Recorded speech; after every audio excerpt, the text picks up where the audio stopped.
ਤੁਸੀਂ ਸੁਣ ਰਹੇ ਹੋ ਪੰਜਾਬੀ ਰੇਡੀਓ USA ਤੇ ਸਿੱਖ ਇਤਿਹਾਸ ਦੇ ਵਿੱਚ ਅੱਜ ਦਾ ਦਿਨ। ਅੱਜ 2 ਅਪ੍ਰੈਲ ਹੈ। 2 ਅਪ੍ਰੈਲ 1849 ਨੂੰ ਅੰਗਰੇਜ਼ਾਂ ਨੇ ਸਿੱਖ ਫੌਜ ਨੂੰ ਤੋੜ ਕੇ ਫੌਜੀਆਂ ਨੂੰ ਘਰੋਂ ਘਰੀ ਭੇਜ ਦਿੱਤਾ ਸੀ। ਅੰਗਰੇਜ਼ਾਂ ਨੇ 29 ਮਾਰਚ 1849 ਦੇ ਦਿਨ ਪੰਜਾਬ ਲਾਹੌਰ ਹਕੂਮਤ ਦੇ ਇਲਾਕੇ ਨੂੰ ਅੰਗਰੇਜ਼ੀ ਰਾਜ ਦੇ ਵਿੱਚ ਮਿਲਾ ਲਿਆ। ਇਸ ਤੇ ਨਾਰਾਜ਼ ਹੋ ਕੇ ਰੈਜ਼ੀਡੈਂਟ ਹੈਨਰੀ ਲਾਰੈਂਸ ਨੇ ਅਸਤੀਫਾ ਦੇ ਦਿੱਤਾ ਸੀ। ਪੰਜਾਬ ਤੇ ਕਬਜ਼ਾ ਕਰਨ ਤੋਂ ਬਾਅਦ ਲਾਰਡ ਡਲਹੌਜ਼ੀ ਨੇ ਇੱਕ ਬੋਰਡ ਆਫ ਐਡਮਿਨਿਸਟ੍ਰੇਸ਼ਨ ਬਣਾ ਦਿੱਤਾ।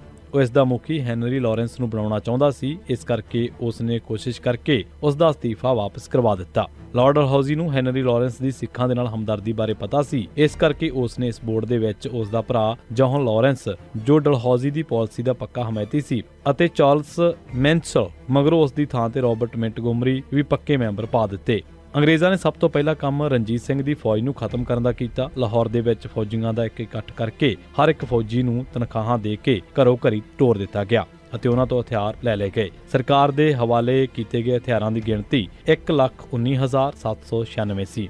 ਇਸ ਦੇ ਨਾਲ ਹੀ ਫੈਸਲਾ ਕੀਤਾ ਗਿਆ ਕਿ ਵੱਡੇ ਤੇ ਪੱਕੇ ਕਿਲੇ ਜਾਂ ਫਿਰ ਜਿਹੜੇ ਕਿਲੇ ਅੰਗਰੇਜ਼ਾਂ ਨੂੰ ਹਿਫਾਜ਼ਤੀ ਜਾਂ ਫੌਜੀ ਪੱਖੋਂ ਚਾਹੀਦੇ ਸਨ, ਉਹਨਾਂ ਨੂੰ ਛੱਡ ਕੇ ਸ਼ਹਿਰਾਂ, ਕਸਬਿਆਂ ਤੇ ਪਿੰਡਾਂ ਦੇ ਸਾਰੇ ਸੈਂਕੜੇ ਕਿਲੇ ਢਾਹ ਦਿੱਤੇ ਜਾਣ। ਕੁਝ ਹੀ ਮਹੀਨਿਆਂ ਦੇ ਵਿੱਚ ਸਾਰੇ ਕਿਲਿਆਂ ਦਾ ਨਾਮੋ ਨਿਸ਼ਾਨ ਮਿਟ ਚੁੱਕਿਆ ਸੀ। 1924 ਗੁਰੂ ਕਾ ਬਾਗ ਮੋਰਚਾ। ਗੁਰੂ ਕਾ ਬਾਗ ਮੋਰਚਾ 8 ਅਗਸਤ 1922 ਦੇ ਦਿਨ ਸ਼ੁਰੂ ਹੋਇਆ ਸੀ। ਪਹਿਲਾਂ ਤਾਂ ਪੁਲਿਸ ਜੱਥਿਆਂ ਨੂੰ ਸਿਰਫ ਗ੍ਰਿਫਤਾਰ ਹੀ ਕਰਦੀ ਆ ਰਹੀ ਸੀ, ਪਰ 27 ਅਗਸਤ ਤੋਂ ਇਹਨਾਂ ਨੂੰ ਬੁਰੀ ਤਰ੍ਹਾਂ ਦੇ ਨਾਲ ਕੁੱਟਣਾ ਸ਼ੁਰੂ ਕਰ ਦਿੱਤਾ। ਗੁਰੂ ਕਾ ਬਾਗ ਦੇ ਜ਼ੁਲਮਾਂ ਦਾ ਚਰਚਾ ਦੁਨੀਆ ਭਰ ਦੇ ਵਿੱਚ ਹੋਇਆ। ਬੇਗੁਨਾਹ ਸਿੱਖਾਂ ਦੀ ਕੁੱਟਮਾਰ ਬਾਰੇ ਖਬਰਾਂ ਸਾਰੇ ਪਾਸੇ ਛਪ ਗਈਆਂ। ਪੜਤਾਲੀਆ ਕਮੇਟੀ ਦੀ ਇੱਕ ਰਿਪੋਰਟ ਦੇ ਮੁਤਾਬਕ 1656 ਸਿੱਖਾਂ ਨੂੰ ਮਾਰ-ਕੁੱਟ ਦੇ ਨਾਲ ਸੱਟਾਂ ਲੱਗੀਆਂ। ਇਹਨਾਂ ਸੱਟਾਂ ਵਿੱਚੋਂ ਕਈ ਤੇਜ਼ ਹਥਿਆਰਾਂ, ਚੋਬਾਂ ਅਤੇ ਬੰਦੂਕ ਦੇ ਬੱਟਾਂ ਦੇ ਨਾਲ ਵੀ ਫੱਟ ਲੱਗੇ ਸਨ।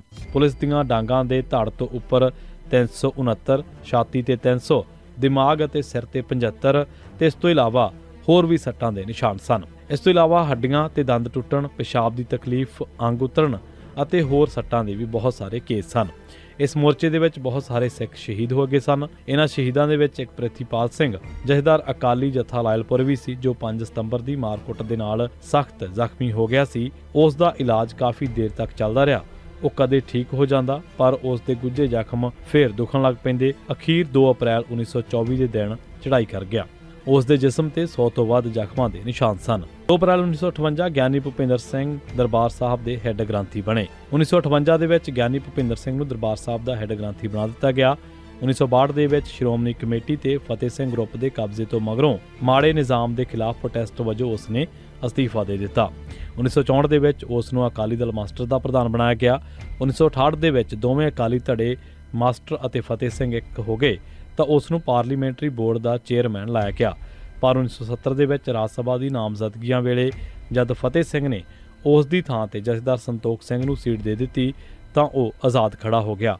ਚੀਫ ਮਿਨਿਸਟਰ ਗੁਰਨਾਮ ਸਿੰਘ ਨੇ ਉਸ ਦੀ ਮਦਦ ਕੀਤੀ ਤੇ ਉਸ ਨੂੰ ਜਿਤਾ ਦਿੱਤਾ, ਪਰ ਗੁਰਨਾਮ ਸਿੰਘ ਨੇ ਆਪਣੀ ਚੀਫ ਮਿਨਿਸਟਰੀ ਖੁਆ ਲਈ ਸੀ। 2 ਅਪ੍ਰੈਲ 1984 ਸਿੱਖਾਂ ਉੱਤੇ ਲਗਾਤਾਰ ਹਮਲੇ ਕੀਤੇ ਜਾ ਰਹੇ ਸਨ। ਬੇਗੁਨਾਹ ਸਿੱਖਾਂ ਦਾ ਕਤਲੇਆਮ ਹੋ ਰਿਹਾ ਸੀ ਅਤੇ ਦੂਜੇ ਪਾਸੇ ਕੁਝ ਗਦਾਰ ਸਿੱਖ ਅਤੇ ਹਿੰਦੂ ਉਲਟਾ ਸਿੱਖਾਂ ਦੇ ਖਿਲਾਫ ਹੀ ਪ੍ਰੋਪੇਗੈਂਡਾ ਕਰ ਰਹੇ ਸਨ।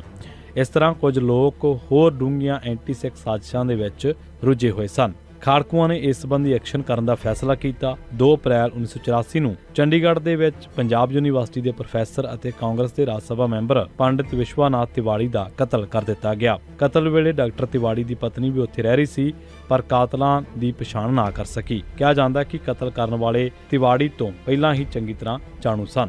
ਮਗਰੋਂ 2009 ਦੇ ਵਿੱਚ ਤਿਵਾੜੀ ਦਾ ਪੁੱਤਰ ਮਨੀਸ਼ ਲੁਧਿਆਣਾ ਤੋਂ ਕਾਂਗਰਸ ਦੀ ਟਿਕਟ ਤੇ MP ਤੇ 2013 ਦੇ ਵਿੱਚ ਸੈਂਟਰ ਦੇ ਵਿੱਚ ਵਜ਼ੀਰ ਬਣਿਆ।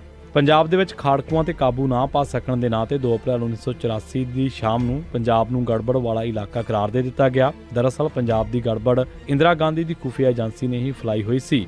ਪੰਜਾਬ ਦੇ ਵਿੱਚ ਬੇਗੁਨਾਹਾਂ ਦੇ ਕਤਲ ਅਤੇ ਤਸ਼ੱਦਦ ਦੀਆਂ ਹੋਰ ਕਾਰਵਾਈਆਂ ਤਕਰੀਬਨ ਸਾਰੀਆਂ ਹੀ ਇਸ ਖੁਫੀਆ ਏਜੰਸੀ ਨੇ ਕੀਤੀਆਂ ਸਨ। 2 ਅਪ੍ਰੈਲ 1987 ਦੇ ਦਿਨ ਕੰਤਰਪੁਰ ਘਰੋਟਾ ਗੁਰਦਾਸਪੁਰ ਦੇ ਵਿੱਚ ਕੁਲਵੰਤ ਸਿੰਘ ਬੱਬਰ ਪੁੱਤਰ ਸੋਹਣ ਸਿੰਘ ਵਾਸੀ ਗੋਣੇਪੁਰ ਜ਼ਿਲ੍ਹਾ ਗੁਰਦਾਸਪੁਰ, ਭਾਈ ਗੁਰਮੀਤ ਸਿੰਘ ਭੁੱਟੋ ਉਰਫ ਅਲਾਈਸ ਪੁੱਤਰ ਵਿਰਸਾ ਸਿੰਘ ਵਾਸੀ B157 ਆਦਰਸ਼ ਨਗਰ ਮੰਡੀ ਗੁਰਦਾਸਪੁਰ ਅਤੇ ਇੱਕ ਹੋਰ ਸਿੱਖ ਨਕਲੀ ਪੁਲਿਸ ਮੁਕਾਬਲੇ ਦੇ ਵਿੱਚ ਸ਼ਹੀਦ ਕਰ ਦਿੱਤੇ ਗਏ। 2 ਅਪ੍ਰੈਲ 1991 ਦੇ ਦਿਨ ਧਰਮ ਪੁੱਤਰ ਮੁਖਤਿਆਰ ਸਿੰਘ ਅਤੇ ਸੁਵਿੰਦਰਪਾਲ ਸਿੰਘ ਪੁੱਤਰ ਜੀਵਨ ਸਿੰਘ ਦੋਵੇਂ ਵਾਸੀ ਜੌੜਾ ਅੰਮ੍ਰਿਤਸਰ ਨੂੰ ਪੁਲਿਸ ਨੇ ਨਕਲੀ ਪੁਲਿਸ ਮੁਕਾਬਲੇ ਦੇ ਵਿੱਚ ਸ਼ਹੀਦ ਕੀਤਾ। 2 ਅਪ੍ਰੈਲ 1993 ਦੇ ਦਿਨ ਹਰਪ੍ਰੀਤ ਸਿੰਘ ਪੁੱਤਰ ਗੁਰਮੀਤ ਸਿੰਘ ਵਾਸੀ ਬਤਾਲਾ ਜ਼ਿਲ੍ਹਾ ਅੰਮ੍ਰਿਤਸਰ ਅਤੇ ਮੁਖਤਿਆਰ ਸਿੰਘ ਪੁੱਤਰ ਬਲਵਿੰਦਰ ਸਿੰਘ ਵਾਸੀ ਭਾਗੋ ਕਾਵਾਂ ਨੇੜੇ ਮਗਰ ਮੁੰਡੀਆਂ ਜ਼ਿਲ੍ਹਾ ਗੁਰਦਾਸਪੁਰ ਨਕਲੀ ਪੁਲਿਸ ਮੁਕਾਬਲੇ ਦੇ ਵਿੱਚ ਸ਼ਹੀਦ ਕਰ ਦਿੱਤੇ ਗਏ। 2 ਅਪ੍ਰੈਲ 2010 ਦੇ ਦਿਨ ਗੁਰਦੁਆਰਾ ਸਿੱਖ ਬਰੈਂਪਟਨ ਟੋਰਾਂਟੋ ਕੈਨੇਡਾ ਦੇ ਵਿੱਚ ਰਾਗੀ ਦਰਸ਼ਨ ਸਿੰਘ ਦਾ ਕੀਰਤਨ ਰੱਖਿਆ ਹੋਇਆ ਸੀ। ਉਸੇ ਦਿਨ ਭਿੰਡਰਾਂ ਮਹਿਤਾ ਜਥੇ ਦੇ ਇੱਕ ਟੋਲੇ ਨੇ ਜੋ ਗੁਰਦੁਆਰਾ ਮਾਲਟਨ ਤੇ ਕਾਬਜ਼ ਸੀ, ਹਥਿਆਰਾਂ ਦੇ ਨਾਲ ਲੈਸ ਹੋ ਕੇ ਗੁਰਦੁਆਰਾ ਸਿੱਖ ਲਹਿਰ ਤੇ ਧਾਵਾ ਬੋਲ ਦਿੱਤਾ। ਟੋਲੇ ਦੇ ਮੁਖੀਆਂ ਵਜੋਂ ਉਕਸਾਏ ਇੱਕ ਬੰਦੇ ਨੇ ਤਾਂ ਪੁਲਿਸ ਦੀ ਮੌਜੂਦਗੀ ਦੇ ਵਿੱਚ ਗੁਰਦੁਆਰੇ ਦੇ ਪ੍ਰਧਾਨ ਮਨਜੀਤ ਸਿੰਘ ਮਾਂਗੜ ਤੇ ਕਿਰਪਾਨ ਦੇ ਨਾਲ ਹਮਲਾ ਕਰਕੇ ਉਸ ਨੂੰ ਬੁਰੀ ਤਰ੍ਹਾਂ ਦੇ ਨਾਲ ਜ਼ਖਮੀ ਕਰ ਦਿੱਤਾ ਸੀ। ਮਗਰੋਂ ਇਸ ਕੇਸ ਦੇ ਵਿੱਚ ਅਦਾਲਤ ਨੇ ਹਮਲਾਵਰ ਨੂੰ ਕੈਦ ਦੀ ਸਜ਼ਾ ਦਿੱਤੀ ਸੀ।